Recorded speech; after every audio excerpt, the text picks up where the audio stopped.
Good morning, ladies and gentlemen. Mr. Pearson coming to you guys with another physical science update. It is Monday, January 11th. Hopefully, everyone had a good weekend. We're getting into the final couple weeks here. Remember that we talked about the final on. We talked about the final exam last week. Remember that is going to be published this Thursday.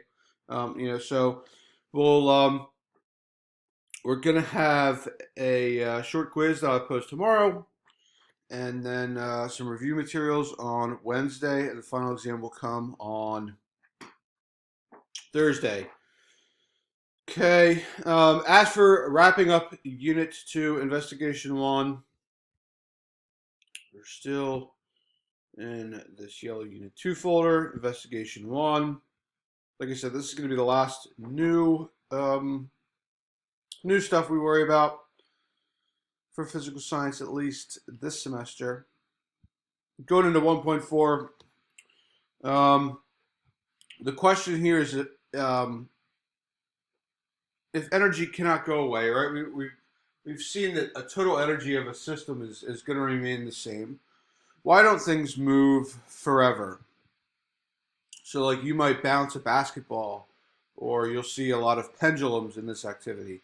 Okay, so we're trying to figure out what exactly, where that energy is going if it's not being created or destroyed.